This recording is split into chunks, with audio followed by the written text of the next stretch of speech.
ഇത് doctor Giji J Alex, Indian institute of space science and ടെക്നോളജിയിലെ associate പ്രൊഫസറാണ്. Doctor Giji J Alex മനസ്സ് തുറക്കുന്നു ഞാൻ അറിഞ്ഞ ക്രിസ്തുവിലൂടെ.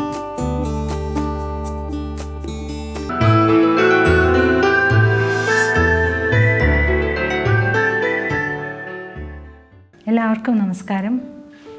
ഞാൻ അറിഞ്ഞ ക്രിസ്തു എൻ്റെ ശീലങ്ങളിലൊന്നാണ്. കുഞ്ഞുനാളിൽ എൻ്റെ അപ്പച്ചനും അമ്മച്ചിയും എൻ്റെ അപ്പനും അമ്മയും ഒക്കെ പറഞ്ഞു തന്ന കഥകളിലൂടെ എൻ്റെ മനസ്സിൽ ഉരുവപ്പെട്ട രൂപമാണ് ക്രിസ്തുവിൻ്റെത്. നമുക്കറിയാം, കുട്ടിക്കാലത്തൊക്കെ ഇപ്പോഴാണെങ്കിലും നമ്മളുടെ മനസ്സിൽ ഏറ്റവും കൂടുതൽ നിലനിൽക്കുന്നത് ചില വിഷ്വൽസ് ആയിരിക്കും. അപ്പോൾ വളരെ ചെറുപ്പത്തിലെ എൻ്റെ ബൈബിൾ കഥാപുസ്തകം എന്ന് പറയുന്ന ഒരു പുസ്തകം എനിക്ക് അപ്പച്ചൻ മേടിച്ചു വന്നിട്ടുണ്ട്. അത് വളരെ മുമ്പ് പബ്ലിഷ് ചെയ്ത 1978 പബ്ലിഷ് ചെയ്ത ഒരു പുസ്തകമാണ്. അതിൽ ഇല്ലസ്ട്രേറ്റഡ് ആയിട്ടുള്ള ബൈബിൾ കഥകളാണ്.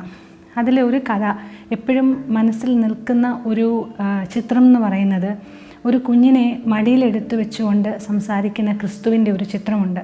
അപ്പോൾ എന്നെ സംബന്ധിച്ചിടത്തോളം ക്രിസ്തു എന്ന് പറയുന്നത് ഒരു വാത്സല്യത്തിൻ്റെ ഉറവിടമാണ്. പക്ഷെ പൊതുവേ നമ്മൾ നോക്കുമ്പോൾ കുഞ്ഞുനാളിലൊന്നും നമ്മുടെ ജീവിതം വളരെ മനോഹരമാണ്, ജീവിതം വളരെ സുഖകരമാണ്, പ്രശ്നങ്ങളോ അലച്ചിലുകളോ അങ്ങനെയൊന്നുമില്ല. അപ്പോൾ പ്രാർത്ഥന എന്ന് പറയുന്നതും ശീലങ്ങളിലൊന്നാണ്. ചൊല്ലിത്തരുന്ന പ്രാർത്ഥനകൾ പഠിക്കുന്നു, അത് എന്നും ചൊല്ലുന്നു, അങ്ങനെ അങ്ങ് പോകുന്നു. പക്ഷേ ജീവിതത്തിൽ വളർന്നു വരുമ്പോഴാണ് പലപ്പോഴും നമ്മൾ ക്രിസ്തുവിൻ്റെ പല ഭാവങ്ങളും പല സ്വഭാവങ്ങളും നമ്മളെ സ്വാധീനിക്കുവാൻ തുടങ്ങുന്നത്. പിന്നീട് എൻ്റെ മനസ്സിൽ ഓർമ്മയുള്ള ഒരു വിഷ്വൽ എന്ന് പറയുന്നത് ഒരു കുരിശും അതിൽ രണ്ട് കൈകളിലും വിരിച്ചിട്ടിരിക്കുന്ന ഒരു ചുവന്ന വസ്ത്രവും അതിൻ്റെ താഴെ ഒരു കോട്ടുണ്ട്. ഈ ഇമേജ് എനിക്ക് ആദ്യമായിട്ട് ഞാൻ കാണുന്നത് എൻ്റെ ഡാഡിയുടെ പേഴ്സിൽ ഇരിക്കുന്ന ഒരു ചെറിയൊരു കാർഡ്, ഒരു കലണ്ടർ പോലെ ഈ ഒരു കാർഡിൽ ഒരു കോട്ടുണ്ട്. അതിങ്ങനെയാണ്: I asked Jesus how much do you love me and he replied he stretched his arms and told this much എന്ന് പറയുന്ന ഒരു ചെറിയൊരു കോട്ടുണ്ട്. ഇത് പലരും കണ്ടു കാണും. അതിൻ്റെ ഒരു അർത്ഥവും വ്യാപ്തിയുമൊക്കെ ഞാൻ മനസ്സിലാക്കിയത് കുറച്ചും കൂടെ മുതിർന്നതിന് ശേഷം. ജീവിതത്തിൽ കുറേ കൂടെ ചില സന്ദിഗ്ധ ഘട്ടങ്ങളൊക്കെ വരുമ്പോഴാണ് ഇങ്ങനെയൊരു അർത്ഥം ഇതിനുണ്ട് എന്നെനിക്ക് മനസ്സിലാവുന്നത്. പക്ഷേ എങ്കിലും എൻ്റെ കുട്ടിക്കാലത്ത് ഞാൻ കണ്ട വ്യക്തികൾ, ഞാൻ സ്നേഹിച്ച, ഞാൻ മോഡലാക്കിയ, അല്ലെങ്കിൽ ഞാൻ ഏറ്റവും കൂടുതൽ അടുത്ത് ഇടപഴകിയ വ്യക്തികളാണ് എൻ്റെ അപ്പച്ചൻ, അമ്മച്ചി, അപ്പൻ, അമ്മ, ഇവരെല്ലാവരും. അവരുടെയൊക്കെ ജീവിതത്തിൽ നിന്ന് ഞാൻ കണ്ടുപഠിച്ച ഒരു വലിയൊരു പ്രത്യേകത എന്താണെന്ന് പറഞ്ഞു കഴിഞ്ഞാൽ, ക്രിസ്തു എന്ന് പറയുന്നത് അത്ഭുതങ്ങൾ മാത്രം നടത്തുന്ന ഒരു വ്യക്തിയല്ല. ഒരു ഉദാഹരണത്തിന്, ജീവിതത്തിൽ കഷ്ടപ്പാടുകൾ വരുന്നു, ഈ കഷ്ടപ്പാട് നീക്കുന്ന ആൾ അല്ലെങ്കിൽ മാറ്റിത്തരുന്ന ആളാണ് ക്രിസ്തു. അങ്ങനെയല്ല, കഷ്ടപ്പാടിലും സന്തോഷത്തിലും നമുക്ക് തരുന്ന ഒരു ഊർജം, നമുക്ക് കിട്ടുന്നൊരു ഊർജം, നമ്മുടെ കൂടെ ഒരു ആളുണ്ട് എന്നൊരു ഊർജമാണ് ക്രിസ്തു എന്ന് ഞാൻ പഠിച്ചത് എൻ്റെ കാരണവന്മാരിൽ നിന്നും എൻ്റെ അപ്പനിൽ നിന്നും അമ്മയിൽ നിന്നും ഒക്കെയാണ്. ജീവിതത്തിൽ ഇപ്പോഴും നമ്മൾ തളർന്നു പോകാതെ മുന്നോട്ട് പോകണം എന്നുള്ള ഒരു വിശ്വാസം തന്നത് ക്രിസ്തുവാണ്. ക്രിസ്തുവിൻ്റെ ചില പ്രത്യേകമായിട്ട് ക്രിസ്തുവിൽ മാത്രം കണ്ടിട്ടുള്ള ചില സ്വഭാവങ്ങളുണ്ട്. അതിലൊന്ന്, ക്രിസ്തു ചൂസ് ചെയ്ത ആളുകൾ.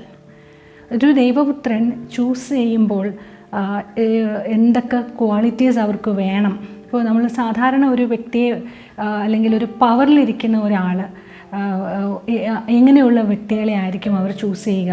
സ്വാഭാവികമായും സമൂഹത്തിൽ ഏറ്റവും പ്രിവിലേജ്ഡ് ആയിട്ടുള്ള ആളുകളെ ചൂസ് ചെയ്യാം, അല്ലെങ്കിൽ ഏറ്റവും ക്വാളിഫൈഡ് ആയിട്ട് ആളുകളെ ചൂസ് ചെയ്യാം. പക്ഷേ ക്രിസ്തു ചൂസ് ചെയ്തത് ഏറ്റവും താഴെ കിടക്കുന്ന, സമൂഹത്തിൽ ഒഴിവാക്കപ്പെടുന്നവർ, അല്ലെങ്കിൽ സമൂഹത്തിൻ്റെ ഫ്രിഞ്ചസിൽ നിൽക്കുന്ന ആളുകളെ, മാർജിൻസിൽ നിൽക്കുന്ന ആളുകളെയാണ് തമ്പുരാൻ ചൂസ് ചെയ്യുന്നത്. അത് ശരിക്കും ഒരു വ്യക്തി എന്ന നിലയിൽ എനിക്ക് തന്നിട്ടുള്ള കോൺഫിഡൻസ് ഭയങ്കരമാണ്. കാരണം ജീവിതത്തിൽ എല്ലാ മേഖലകളിലും വിജയിച്ചു വന്ന ഒരു വ്യക്തിയല്ല ഞാൻ. ഒരുപാട് പ്രയാസങ്ങൾ അല്ലെങ്കിൽ ഒരുപാട് പ്രതിസന്ധികൾ പലപ്പോഴും നേരിട്ടിട്ടുണ്ട്. അങ്ങനെയൊക്കെയുള്ള സാഹചര്യങ്ങളിൽ നിനക്ക് മുൻപേ ഒരാളുണ്ട്, നിന്നെ താങ്ങുവാൻ ഒരാളുണ്ട് എന്നൊരു കോൺഫിഡൻസ് എനിക്ക് തരുന്നത് ജീവിച്ചിരിക്കുന്ന ക്രിസ്തുവാണ്. അതൊരു വലിയ ബലമാണ്. അതായത് തമ്പുരാൻ ചൂസ് ചെയ്യുന്നത്, ക്രിസ്തു ചൂസ് ചെയ്തത് ഏറ്റവും സാധാരണക്കാരായ വ്യക്തികളെയാണ്. മീൻ പിടിക്കുന്ന വ്യക്തികളെ, ചുങ്കൻ പിടിക്കുന്ന വ്യക്തികളെ, ഇതുപോലെ സമൂഹത്തിൽ അകറ്റി നിർത്തപ്പെട്ട ഒരുപാട് ആളുകളെ ചൂസ് ചെയ്തതാണ്.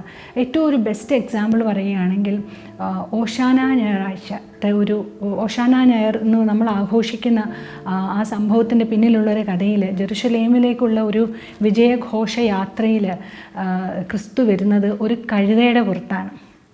സോ നമ്മൾ കഴുത എന്ന് പറയുന്ന ഒരു മൃഗം, അല്ലെങ്കിൽ കഴുത എന്ന് പറയുന്ന ഒരു വാക്ക് നമ്മൾ ഉപയോഗിക്കുന്നത് ഒട്ടും ബുദ്ധിയില്ലാത്ത, അല്ലെങ്കിൽ ഏറ്റവും മീക്കായിട്ടുള്ള അങ്ങനെയുള്ള ഒരു ആനിമൽ എന്നുള്ള രീതിയിലാണ്. പക്ഷേ കർത്താവ് ചൂസ് ചെയ്തത് ഒരു കഴുതയാണ്. ഇതൊക്കെ നമുക്ക് തരുന്ന, എനിക്ക് കിട്ടിയിട്ടുള്ള കോൺഫിഡൻസ് അതൊക്കെയാണ്. കർത്താവ് ആരെയാണ് സെലക്ട് ചെയ്യുന്നത്, രണ്ടാമത് കർത്താവ് ആരുടെ പക്ഷത്താണ്, എപ്പോഴും പവർലെസ് ആയിട്ടുള്ള ആളുകളുടെ പക്ഷത്താണ് ക്രിസ്തു, ഞാൻ അറിഞ്ഞ ക്രിസ്തു. രണ്ടാമത് നമ്മൾ ജീവിതത്തിൽ തകർന്നു പോകുന്ന മേഖലകളിൽ നമ്മൾ ഒറ്റയ്ക്കല്ല എന്നുള്ള ഒരു വിശ്വാസം. ഇതും ബൈബിളിൽ നഥനയേലിനെ പറ്റി സംസാരിക്കുമ്പോൾ നഥനയേലിനെ വിളിക്കുന്ന ഒരു സാഹചര്യത്തിൽ ക്രിസ്തു നഥനയേലിനോട് പറയുന്നുണ്ട്, നീ അത്തിയുടെ കീഴിലിരുന്നപ്പോൾ ഞാൻ നിന്നെ കണ്ടിരുന്നു എന്ന് ക്രിസ്തു പറയുന്ന ഒരു ഇൻസ്റ്റൻസ് ഉണ്ട്. ഞാനത് മനസ്സിലാക്കുന്നത് ഒരു പക്ഷേ നഥനയേൽ എന്തെങ്കിലും പ്രശ്നങ്ങൾ കാരണം വളരെ അജിറ്റേറ്റഡ് ആയിരുന്നായിരിക്കാം, അല്ലെങ്കിൽ എന്തെങ്കിലും നിരാശയിലായിരുന്നായിരിക്കാം. അങ്ങനെ അത്രയും ഫ്രസ്ട്രേറ്റഡ് ആയിട്ടിരിക്കുന്ന ഒരു വ്യക്തി, വേറെ ആരും അറിയുന്നില്ല അദ്ദേഹത്തിൻ്റെ പ്രശ്നങ്ങൾ എന്താണെന്ന്, അദ്ദേഹത്തിൻ്റെ ഉള്ളിലുള്ള ചിന്തകൾ എന്താണെന്ന് അറിയുന്നില്ല. പക്ഷേ അതറിയുന്ന ഒരു ദൈവമാണ് ക്രിസ്തു അത് അറിഞ്ഞിരുന്നു. അതിനു മുൻപ് ഒരു പ്രാവശ്യം പോലും നഥനയേലിനെ ക്രിസ്തു കണ്ടിട്ടില്ല, എങ്കിലും ക്രിസ്തു ഇത് അറിയുന്നു. അപ്പോൾ പിന്നീട് നഥനയേലിനെ കാണുമ്പോൾ പറയുന്നതാണ്, നീ അത്തിയുടെ കീഴിൽ ഇരുന്നപ്പോൾ ഞാൻ നിന്നെ കണ്ടിരുന്നു എന്ന്. ഇത് നമ്മുടെ ജീവിതത്തിൽ, എൻ്റെ ജീവിതത്തിൽ ഒരുപാട് സാഹചര്യങ്ങളിൽ ഞാൻ അനുഭവിച്ചിട്ടുണ്ട്. ഞാൻ കടന്നു പോകുന്ന ഏത് മേഖലകളാണെങ്കിലും ഏത് സാഹചര്യമാണെങ്കിലും നമ്മൾ ഒരുപക്ഷെ ഉള്ളുകൊണ്ട് നമ്മൾ വളരെ സങ്കടപ്പെടുന്നുണ്ടാവാം, വളരെ ഫ്രസ്ട്രേറ്റഡ് ആയിരിക്കുന്ന സാഹചര്യങ്ങളാവാം. പക്ഷേ ഇത് കാണുന്ന ഒരു തമ്പുരാൻ കൂടെ ഉണ്ട് എന്നുള്ളത് കർത്താവ് എനിക്ക് തന്നിട്ടുള്ള ഒരു വലിയ കോൺഫിഡൻസ് ആണ്. ഉദാഹരണമായിട്ട് നേരത്തെ ഞാൻ പറഞ്ഞതുപോലെ ഒരു കുട്ടിയായിരിക്കുമ്പോഴോ അല്ലെങ്കിൽ നമ്മുടെ കൗമാരപ്രായത്തിലോ അല്ലെങ്കിൽ നമ്മുടെ വിദ്യാഭ്യാസ കോളേജ് പഠനകാലത്തോ ഒന്നും നമ്മൾ ജീവിതത്തിൽ വലിയ പ്രതിസന്ധികളൊന്നും ഇല്ലാതെ നമ്മൾ പോകും. പ്രത്യേകിച്ചും ഒരു പഠിത്തം എല്ലാം കഴിഞ്ഞ് നമ്മളൊരു ജോലിക്ക് വേണ്ടി ശ്രമിക്കുമ്പോഴാണ് ആദ്യമായിട്ട് നമ്മൾ പ്രതിസന്ധി എന്താണ് എന്നറിയുന്നത്. എൻ്റെ അനുഭവത്തിൽ അങ്ങനെയായിരുന്നു. ഒരു ജോലി അതൊരു വലിയ ഒരു പ്രതിസന്ധിയായിരുന്നു എനിക്ക്, എങ്ങനെ ഒരു ജോലി കിട്ടും എന്നുള്ളത്. പക്ഷേ അപ്പോഴാണ് എനിക്ക് മനസ്സിലാവുന്നത് ഒരുപാട് ക്വാളിഫൈഡ് ആയിട്ടുള്ള വെൽ എഡ്യൂക്കേറ്റഡ് ആയിട്ടുള്ള ഒരുപാട് അവാർഡുകളും പ്രോജക്ട്സും ഒക്കെയുള്ള ഒരുപാട് മനുഷ്യരുണ്ട് നമ്മുടെ ചുറ്റും. വെൽ ക്വാളിഫൈഡ് ആയിട്ടുള്ള ലക്ഷക്കണക്കിന് ആളുകളാണ് നമ്മുടെ രാജ്യത്തുള്ളത്. അവരിൽ നിന്നും നമ്മൾ ഒരാളെ സെലക്ട് ചെയ്യണമെങ്കിൽ തമ്പുരാൻ നമ്മളെ കണ്ടിട്ടുണ്ട്, നമ്മുടെ സ്ട്രഗിൾസ് അറിയുന്നുണ്ട്. അപ്പോൾ ജീവിതത്തിൽ സംഭവിച്ചതെല്ലാം നല്ലതിനാണ് എന്ന് ഇന്ന് തിരിഞ്ഞു നോക്കുമ്പോൾ എനിക്ക് പറയാൻ പറ്റും. സ്റ്റീവ് ജോബ്സ് പറയുന്നുണ്ടല്ലോ, കണക്റ്റിംഗ് ദ ഡോട്ട്സ് എന്ന്. എനിക്ക് നല്ല മനോഹരമായിട്ട് ഞാൻ ഈ കടന്നുപോയ എൻ്റെ ഭൂതകാലത്ത് സംഭവിച്ച എല്ലാ കാര്യങ്ങൾക്കും എല്ലാ സംഭവങ്ങൾക്കും പിന്നിൽ ഒരു കാരണമുണ്ട് എന്ന് എനിക്ക് മനസ്സിലാവുന്നത് തമ്പുരാൻ കൂടെ ഉള്ളതുകൊണ്ടാണ്. അതാണ് ഞാൻ അറിഞ്ഞ ക്രിസ്തു. ജീവിതത്തിൽ സംഭവിച്ചിട്ടുള്ള ചെറുതും വലുതുമായ എല്ലാ കാര്യങ്ങൾക്കും ഒരു കാരണമുണ്ട് എന്ന് തമ്പുരാൻ എനിക്ക് പഠിപ്പിച്ചു തന്നു. കാര്യങ്ങൾക്ക് മാത്രമല്ല, നമ്മൾ ഇടപെടുന്ന ചില വ്യക്തികൾ, ചില അപരിചിതരായ ചില വ്യക്തികൾ നമ്മൾ കാണുന്നത് ഒരു പക്ഷേ നമ്മൾ വണ്ടിയിൽ യാത്ര ചെയ്യുമ്പോഴാകാം, അല്ലെങ്കിൽ നമ്മൾ ഏതെങ്കിലും സ്ഥലത്തെത്തുമ്പോഴാവാം. ചില ആളുകളെ നമ്മൾ പരിചയപ്പെടും, അവരുമായിട്ട് നമ്മൾ സംസാരിക്കും. അവരിലൂടെയെല്ലാം പലപ്പോഴും എനിക്ക് മനസ്സിലായിട്ടുള്ള ഒരു കാര്യം, ക്രിസ്തുവിനെ നമുക്ക് മറ്റുള്ളവരിലൂടെ കാണുവാൻ നമുക്ക് അതിനുള്ളൊരു അവസരം നമുക്ക് തമ്പുരാൻ ഒരുക്കി തരും എന്നുള്ളതാണ്. എൻ്റെ ജീവിതത്തിൽ ധാരാളം ഇൻസ്റ്റൻസസ് ഉണ്ട്. ഒരുപക്ഷെ ഞാൻ പഠിച്ചുകൊണ്ടിരിക്കുന്ന സമയം, റിസർച്ച് ചെയ്യുന്ന സമയത്തും എല്ലാം എന്നെ സഹായിക്കുവാനായിട്ട് പല രീതിയിൽ പല മേഖലകളിലും പലപ്പോഴും എന്നെ പഠിപ്പിച്ച ടീച്ചേഴ്സ് അല്ലെങ്കിൽ ഞാൻ പരിചയപ്പെട്ടിട്ടുള്ള ടീച്ചേഴ്സ് അവരിലൂടെയൊക്കെ ക്രിസ്തു എന്നോട് സംസാരിച്ചിട്ടുള്ളതായിട്ട് എനിക്ക് തോന്നിയിട്ടുണ്ട്. എനിക്ക് ജീവിതത്തിൽ ചില നല്ല കാര്യങ്ങൾ എനിക്ക് സംഭവിക്കുന്നത് പലപ്പോഴും എൻ്റെ ടീച്ചേഴ്സിലൂടെയാണ്. ക്രിസ്തുവാണ് ഞാൻ കണ്ട ഏറ്റവും വലിയ ഗുരു. അതുകൊണ്ടാവാം ഈ ഗുരുക്കന്മാരുമായിട്ട് ഭയങ്കര ക്ലോസ് ആയിട്ട് അല്ലെങ്കിൽ വളരെ ആഴമായ ഒരു ബന്ധമുണ്ടാകാൻ പലപ്പോഴും തമ്പുരാൻ എന്നെ സഹായിച്ചിട്ടുണ്ട്. ക്രിസ്തുവിൻ്റെ സ്വഭാവങ്ങളിലേക്ക് വരുമ്പോഴും ക്രിസ്തുവിൻ്റെ ഒരു ക്ഷമിക്കുന്ന സ്നേഹമുണ്ട്. നമ്മളൊരു പക്ഷേ പലപ്പോഴും മനുഷ്യർക്ക് ഒരിക്കലും സാധിക്കാൻ പറ്റാത്തൊരു കാര്യമാണ് ക്ഷമിക്കുന്ന സ്നേഹം. നമ്മൾ സ്നേഹമുണ്ടെന്ന് ഒക്കെ നമ്മൾ പറയുമെങ്കിലും പലപ്പോഴും നമ്മൾ സ്നേഹിക്കുന്ന വ്യക്തികൾ ഒരു പക്ഷേ എന്തെങ്കിലും രീതിയിൽ നമ്മളോട് പരിഭവമോ അല്ലെങ്കിൽ ഒരു പിണക്കമോ അല്ലെങ്കിൽ ഏതെങ്കിലും രീതിയിൽ നമ്മളെ ഹേർട്ട് ചെയ്ത് കഴിഞ്ഞാൽ പലപ്പോഴും അത് നമുക്ക് ഭയങ്കര ഫീൽ ചെയ്യും. നമ്മളത് ചിലപ്പം മനസ്സിലിങ്ങനെ വെച്ചുകൊണ്ടിരിക്കും. എന്തുകൊണ്ട് അങ്ങനെ സംഭവിച്ചു, അല്ലെങ്കിൽ ഇങ്ങനെ ചെയ്യുന്നത് കൊള്ളാമോ, ഇങ്ങനെയൊക്കെ നമ്മൾ ചിന്തിക്കും. പക്ഷേ കർത്താവ് പറഞ്ഞിട്ടുള്ള ഒരു വലിയ കാര്യം എനിക്ക് തോന്നിയിട്ടുള്ളത് യഥാർത്ഥ സ്നേഹം ക്ഷമിക്കുന്ന സ്നേഹമാണ്. അത് പലപ്പോഴും എനിക്കത് ഒരു വലിയൊരു ശീലം, അത് പഠിക്കണം എന്ന് ആഗ്രഹമുണ്ടെങ്കിലും എനിക്കൊരിക്കലും പറയാൻ പറ്റത്തില്ല ഞാൻ പൂർണ്ണമായിട്ടും അങ്ങനെ ഒരു സ്നേഹത്തെപ്പറ്റി ഞാൻ പഠിച്ചിട്ടുണ്ട് അല്ലെങ്കിൽ അങ്ങനെ ഒരു സ്നേഹം ഉൾക്കൊള്ളുവാൻ എനിക്ക് സാധിച്ചിട്ടുണ്ട് എന്ന് ആഗ്രഹമുണ്ടെങ്കിലും പലപ്പോഴും ജീവിതത്തിൽ പറ്റിയിട്ടില്ല. സ്നേഹം പ്രത്യേകിച്ചും നമ്മൾക്ക് വളരെ അടുപ്പമുള്ള വ്യക്തികൾ ഏതെങ്കിലും രീതിയിൽ ചില ഹേർട്സ് നമുക്ക് സംഭവിച്ചു കഴിഞ്ഞാൽ അത് ക്ഷമിക്കുവാനും ക്ഷമിച്ചാൽ മാത്രമേ നമുക്ക് അവരെ പൂർവാധികം ശക്തിയോടുകൂടി സ്നേഹിക്കാൻ പറ്റൂ എന്നുള്ളൊരു വലിയ സത്യം ക്രിസ്തു നമുക്ക് മനസ്സിലാക്കി തരുന്നുണ്ട്. അതുകൊണ്ടാണ് ഒറ്റിക്കൊടുത്ത ആളിനോട് പോലും ക്ഷമിക്കുന്നവനാണ് ക്രിസ്തു. ക്രിസ്തുവിനെ അറസ്റ്റ് ചെയ്യാനായിട്ട് വരുന്ന ഒരു ഭടനെ ക്രിസ്തുവിൻ്റെ കൂടെയുള്ള ഒരു ശിഷ്യൻ ആക്രമിക്കുന്ന ഒരു ചിത്രം വേദപുസ്തകത്തിലുണ്ട്. അന്ന് ആ സമയം പോലും അവിടെയും ഒരു അത്ഭുതം പ്രവർത്തിക്കുകയാണ് ക്രിസ്തു ചെയ്യുന്നത്. ക്രിസ്തുവിന് മാത്രം ചെയ്യാൻ പറ്റുന്ന ഒരു സ്നേഹം ആണ് ഈ ക്ഷമിക്കുന്ന സ്നേഹമെന്ന് പറയുന്നത്. മറ്റൊരു ക്വാളിറ്റി ഞാൻ ക്രിസ്തുവിൽ കാണുന്നത് ഈ ഡിസ്ക്രിമിനേഷൻ ഇല്ലാത്ത സ്നേഹം. അതൊരു വല്ലാത്ത സ്നേഹമാണ്. വലുതെന്നോ ചെറുതെന്നോ കരുതി ആളുകളെ വേർതിരിക്കാത്ത ഒരു സ്നേഹം. ജീവിതത്തിൽ പലപ്പോഴും നമുക്ക് ആ ക്രിസ്തുവിൽ നിന്നും പഠിക്കുവാൻ പറ്റുന്നൊരു കാര്യം, പലപ്പോഴും നമ്മൾ ഒരു സാധാരണ സമൂഹത്തിലാണ് ജീവിക്കുന്നത്. അപ്പോൾ ഈ സമൂഹത്തിൽ എങ്ങനെയുള്ള ആളുകളെയാണ് ചേർത്ത് നിർത്തപ്പെടുന്നത്, എങ്ങനെയുള്ള ആളുകളാണ് അകറ്റി നിർത്തപ്പെടുന്നതെന്ന് നമുക്കറിയാം. അപ്പോൾ ചില സാഹചര്യങ്ങളിൽ നമ്മൾ അകറ്റി നിർത്തപ്പെടാം, അല്ലെങ്കിൽ നമ്മളെ മാറ്റി നിർത്തപ്പെടുന്ന ചില സാഹചര്യങ്ങൾ നമുക്ക് എക്സ്പീരിയൻസ് ചെയ്തിട്ടുണ്ടാവാം. പക്ഷേ അവിടെയുള്ള ഏറ്റവും വലിയൊരു കോൺഫിഡൻസ് എന്ന് പറയുന്നത് ആര് നമ്മളെ മാറ്റി നിർത്തിയോ അവരുടെ മുൻപിൽ അവരാൽ നമ്മൾ ചേർത്ത് നിർത്തപ്പെടും. അങ്ങനെ ഒരു മാറ്റം അല്ലെങ്കിൽ അങ്ങനെ ഒരു ട്രാൻസ്ഫോർമേഷൻ നമ്മുടെ ജീവിതത്തിൽ കൊണ്ടുവരാൻ പറ്റുന്ന ഒരാളാണ് ദൈവം. ഇത് ഞാൻ വളരെ ഉറച്ചു വിശ്വസിക്കുന്ന ഒരു കാര്യമാണ്. ഒരു പക്ഷേ നിങ്ങൾക്ക് എന്തെങ്കിലും കുറവുണ്ട്, അല്ലെങ്കിൽ നിങ്ങൾ അത്ര ക്വാളിഫൈഡ് അല്ല, അല്ലെങ്കിൽ നിങ്ങൾ അത്ര യോഗ്യരല്ല എന്ന് പറഞ്ഞ് സമൂഹത്തിൽ പൊതുവേ ആളുകൾ അങ്ങനെയാണല്ലേ. എന്തുകൊണ്ട് നമ്മളെ ചേർത്ത് നിർത്തണം എന്നുള്ളൊരു ക്രൈറ്റീരിയ അവർ തന്നെ നിശ്ചയിക്കും. നിങ്ങളുടെ വിദ്യാഭ്യാസം എന്ത്, അല്ലെങ്കിൽ നിങ്ങളുടെ കുടുംബ പാരമ്പര്യം എന്ത്, നിങ്ങളുടെ തൊഴിലെന്ത്, ഇങ്ങനെയുള്ള പല പല കാര്യങ്ങളുടെ ബേസിലായിരിക്കും ആളുകൾ നമ്മളെ ചേർത്ത് നിർത്തുന്നത്. പക്ഷേ ക്രിസ്തു ഇതൊന്നും നോക്കിയിട്ടല്ല ക്രിസ്തു സെലക്ട് ചെയ്തത് ആളുകളെ. Irrespective of the class, caste, gender, ഇതൊന്നും നോക്കിയിട്ടല്ല തമ്പുരാൻ വ്യക്തികളെ തന്നിലേക്ക് അടുപ്പിച്ചത്. അപ്പോൾ ഈ ഒരു ശീലം നമുക്ക് ഉൾക്കൊള്ളാൻ പൂർണ്ണമായും പറ്റുമെങ്കിൽ 2 കാര്യങ്ങളാണ് സംഭവിക്കുന്നത്.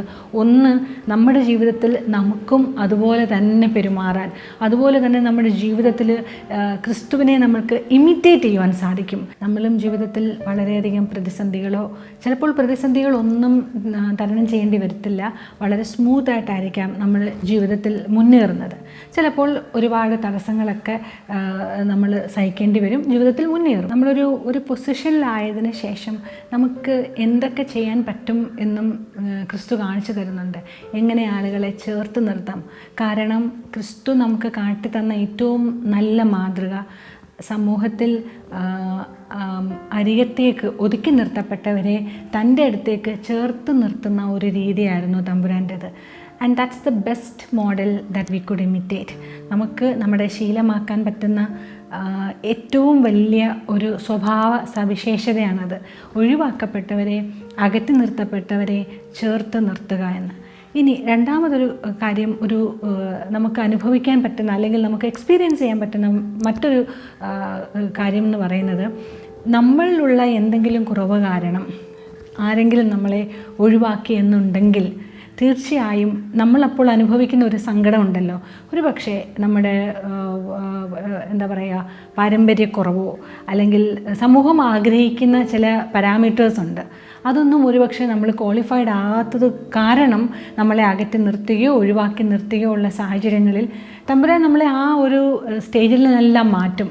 നമ്മളെ ആ കണ്ടീഷനെല്ലാം തരണം ചെയ്ത് നമ്മളെ ഒരു എന്താ പറയുക, നമ്മളെ ഉയർപ്പിക്കും. നമ്മളെ ഏറ്റവും നല്ല വെൽ എക്യുപ്ഡ് ആക്കും നമ്മളെ. ആ സമയത്ത് നമ്മൾ ആരാൽ അകറ്റി നിർത്തപ്പെട്ടോ അവർ തന്നെ നമ്മളെ ചേർത്ത് നിർത്തും. അതാണ് അപ്പോൾ നമുക്ക് മനസ്സിലാവുന്ന ഒരു വലിയ കാര്യം. നമുക്കിങ്ങനെ ചിന്തിച്ചിട്ട് നമ്മുടെ ഭൂതകാലത്തേക്ക് നോക്കിയിട്ട് നമുക്ക് പറയാൻ പറ്റുന്ന ഒരു കാര്യമുണ്ട്. Oh my god, he is crazy. ദൈവം അത്രമാത്രം ക്രേസിനെസ് ഉള്ള ഒരു വ്യക്തിയാണെന്ന് നമുക്ക് തോന്നും. അത് മറ്റൊരു കാര്യം എനിക്ക് തോന്നിയിട്ടുള്ളത്, കർത്താവ് പലപ്പോഴും ഒരു സൂപ്പർ മജിഷ്യനാണ്. ലോകത്ത് ഒരു ജാലവിദ്യക്കാരനും സാധിക്കാൻ പറ്റാത്ത തരം മാന്ത്രിക ഇഫക്റ്റ് അല്ലെങ്കിൽ അങ്ങനെ ഒരു ഇമ്പാക്റ്റ് ഉണ്ടാക്കാൻ പറ്റിയ ഒരു വലിയ ശക്തിയാണ് ക്രിസ്തു എന്ന് പറയുന്നത്. എൻ്റെ ജീവിതത്തിൽ ഞാൻ ഒരിക്കലും എനിക്ക് സാധിക്കത്തില്ല എന്ന് പറഞ്ഞ് കരുതിയിരുന്ന, അല്ലെങ്കിൽ എനിക്ക് അച്ചീവ് ചെയ്യാൻ സാധിക്കില്ല എന്ന് പറഞ്ഞ പല കാര്യങ്ങളും തമ്പുരാൻ എനിക്കത് ചെയ്യുവാനുള്ള ശക്തി തന്നിട്ടുണ്ട്. And that's not an easy task. പെട്ടെന്ന് ഒരു ദിവസം നമ്മൾ രാവിലെ എണീക്കുമ്പോൾ ഇന്ന് നീ ഇത് ചെയ്യ് അങ്ങനെ പറഞ്ഞല്ല. എങ്ങനെയാണ് ഒരു സ്വർണം തീയിലിട്ട് അതിനെ ശുദ്ധീകരിക്കുന്നത്, അതുപോലെ നമ്മൾ വളരെ ക്ഷമയോടെ കാത്തിരിക്കണം. നമ്മൾ കുറേ കഷ്ടപ്പാടുകളും സങ്കടങ്ങളും നേരത്തെ പറഞ്ഞതുപോലെയുള്ള ഇൻസൾട്ടുകൾ, ഡിസ്ക്രിമിനേഷൻസ് ഇതെല്ലാം നമ്മൾ തരണം ചെയ്യേണ്ടി വരും. പക്ഷേ അതൊരു വലിയ ഇറ്റ്സ് എ ലോങ് പ്രോസസ്സ്. പക്ഷേ ഇതെല്ലാം കഴിഞ്ഞ് അവസാനം നമ്മൾ തിരിഞ്ഞു നോക്കുമ്പോൾ വി വിൽ ഫീൽ ലൈക്ക് ഇതൊക്കെ നമ്മൾ തരണം ചെയ്തല്ലോ എന്ന് നമുക്ക് തോന്നും. കാരണം നമ്മുടെ കൈ പിടിച്ച് നമ്മുടെ കൂടെ നടക്കുന്നത് വേറെ ആരുമല്ല, ക്രിസ്തുവാണ്. ഞാൻ അറിഞ്ഞ ക്രിസ്തു അതാണ്. അപ്പോൾ തമ്പുരാൻ നമുക്ക് തരുന്ന ഈ കോൺഫിഡൻസ് ഒരു സുപ്രഭാതത്തിൽ പെട്ടെന്ന് സംഭവിക്കുന്ന കാര്യമല്ല. നമുക്ക് ആദ്യം വേണ്ടുന്നത് പേഷ്യൻസാണ്. രണ്ടാമത് വേണ്ടത് ഹോപ്പ്, പ്രതീക്ഷ. നമ്മുടെ ഏറ്റവും വലിയ പ്രതീക്ഷ എന്ന് പറയുന്നത് ക്രിസ്തു തന്നെയാണ്. ക്രിസ്തുവാണ് നമ്മുടെ ഏറ്റവും വലിയ പ്രതീക്ഷ എന്ന് നമ്മൾ മനസ്സിലാക്കുന്നത് ഈ ഒരു ലോങ് പ്രോസസ്സിലൂടെ. അത് നമ്മൾ അനുഭവിക്കേണ്ടി വരുന്ന ചില നാണക്കേടുകളാവാം, പരാജയങ്ങളാകാം.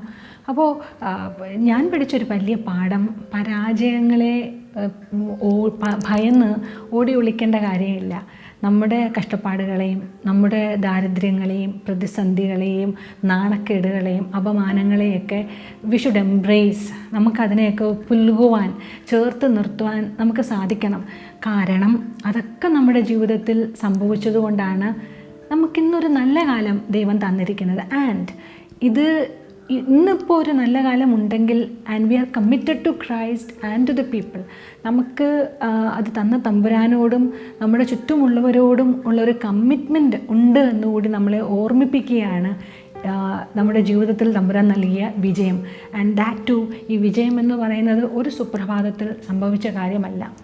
പിന്നീട് ക്രിസ്തു പഠിപ്പിച്ച മറ്റൊരു കാര്യം എന്ന് പറയുന്നത് ഹ്യൂമിലിറ്റിയാണ്. ദൈവത്തിൻ്റെ മകൻ, ദൈവത്തിൻ്റെ പുത്രൻ മനുഷ്യരൂപം എടുത്ത് വരികയാണ്.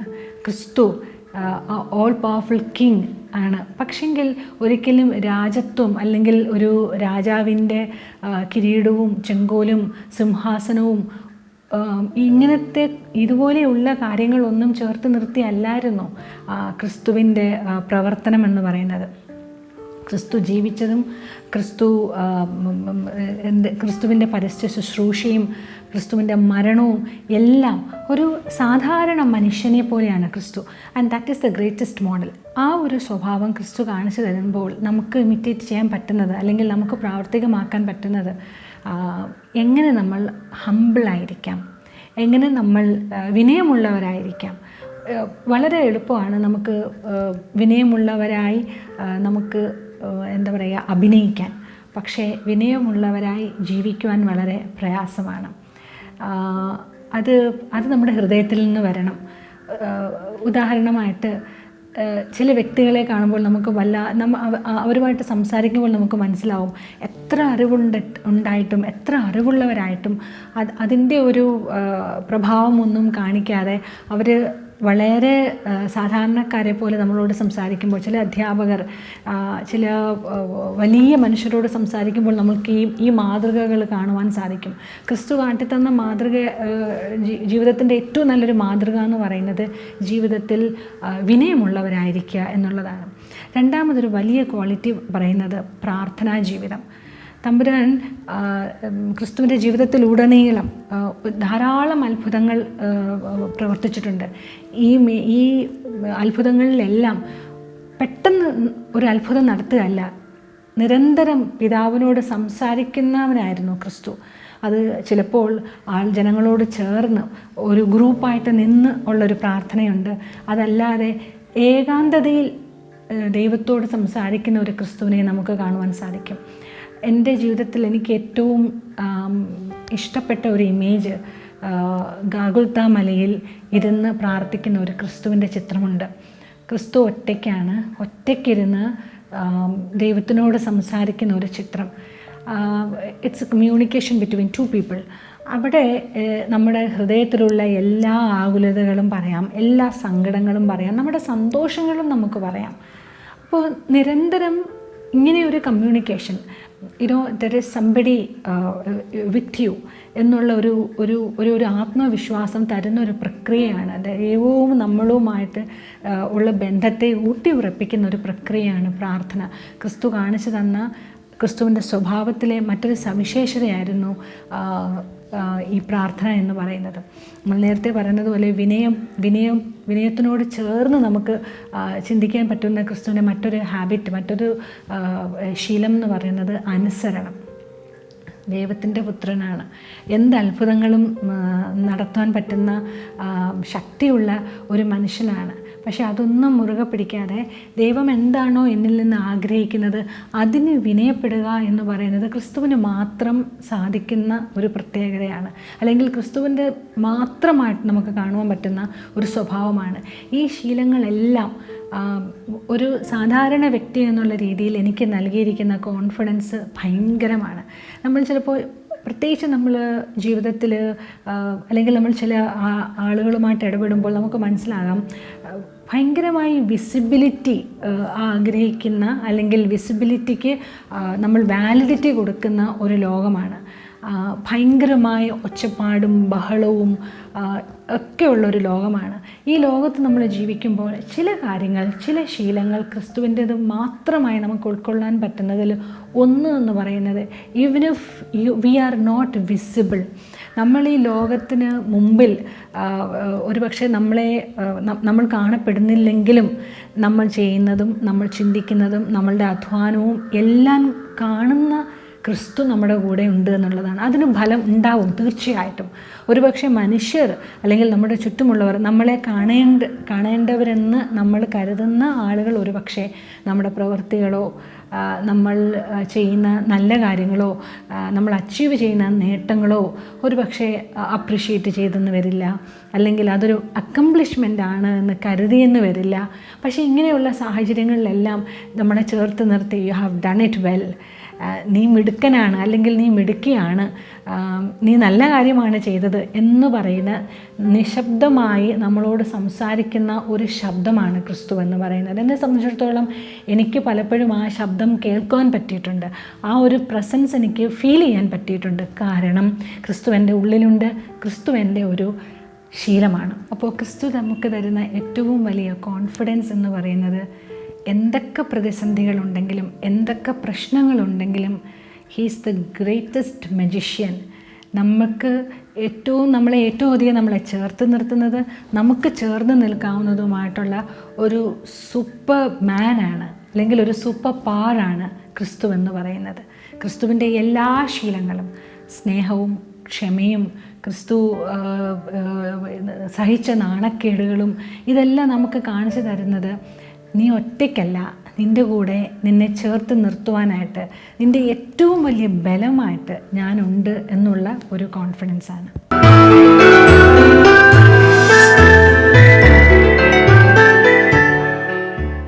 ഞാൻ അറിഞ്ഞ ക്രിസ്തു ഈ കാലം അത്രയും ഇതൊക്കെ ആയിരുന്നുവെങ്കിലും ഒരിക്കലും ഞാൻ പൂർണ്ണമായി എൻ്റെ ക്രിസ്തുവിനെ അറിഞ്ഞു തീർന്നിട്ടില്ല.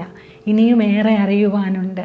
ഇനിയും എനിക്ക് എന്തൊക്കെ അത്ഭുതങ്ങളാണ് ക്രിസ്തു എനിക്ക് വേണ്ടി കരുതി വെച്ചിരിക്കുന്നതെന്ന് എനിക്കറിയില്ല. ഇതുവരെ അനുഭവിച്ച അനുഭവങ്ങളോ അല്ലെങ്കിൽ കടന്നുപോയ വഴികളോ പിന്നിട്ട വഴികളോ ഒന്നും ആയിരിക്കില്ല which is there in stock for me. എനിക്കതെന്താണെന്നറിയില്ല. പക്ഷെ എന്നാലും എൻ്റെ ഏറ്റവും വലിയ പ്രതീക്ഷ എനിക്ക് മുന്നേ നടക്കുന്ന ക്രിസ്തുവാണ്. അതാണ് എൻ്റെ ഏറ്റവും വലിയ ഹോപ്പ്. അതുതന്നെയാണ് എൻ്റെ ജീവിതം.